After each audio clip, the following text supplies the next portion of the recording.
Hi there, Amber here, coming at you from Salina, Kansas. I wanted to talk about an experience that we went through a week ago with our middle son, Landon. At 1:45 a.m., we got a phone call that he was unresponsive. Our oldest boy called us, and we told him to call 911 or get him to the ER, and we ended up meeting Keith and Landon at the emergency room, and it was one of the most horrific things as a parent to ever witness. He had been throwing up and was completely unresponsive. Honestly, looked like he wasn't alive. Limp as limp could be. He was breathing, but his breathing was very slow and shallow.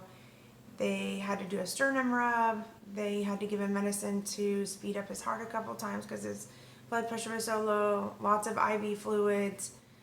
He was catheterized, an IV started, all that without being combative in the least way. And anybody that knows Landon knows that that wouldn't be the case under normal circumstances. And I guess my goal in sharing this video is to tell parents that it's so important to keep the communication lines open with your kids. We've been in counseling sessions since last May in Landon's behalf.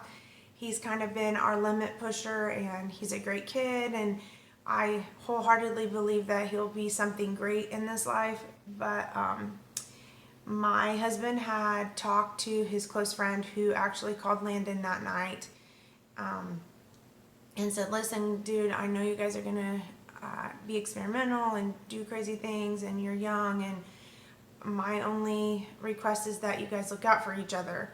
And honestly, I believe that my husband's voice came through the night of this incident, because Landon just graduated in May, and that happened just a little ways into June. At least he did call Keith, and Keith and his friend got him to the ER. Keith was actually staying with a buddy, and the one kid called Keith and said, hey man, I think you better check on your brother.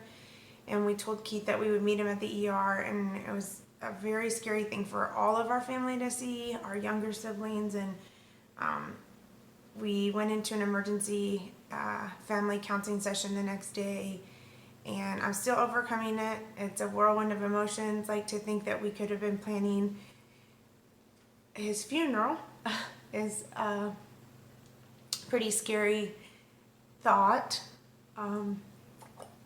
So I guess, yeah, the moral of the story is that it's really important to communicate to your kids, and I don't think that they realize how scary alcohol poisoning can be, and I'm not sure that I 100% knew. I've seen some crazy stories surface on social media about people dying and binge drinking, and I'm sure that's not the only obstacle that we're gonna have to overcome. In fact, I know it isn't, but this is just the most relevant one. And so if I can be encouraging to other parents to know that their kids are going to do crazy things, and it doesn't necessarily reflect you as a person. I know oftentimes I believe that my kids' actions, that I'm responsible, but at the end of the day, they make the choices, and so we have to guide them and try to be a good voice of reason whenever they are going through experiences, and try to teach from our own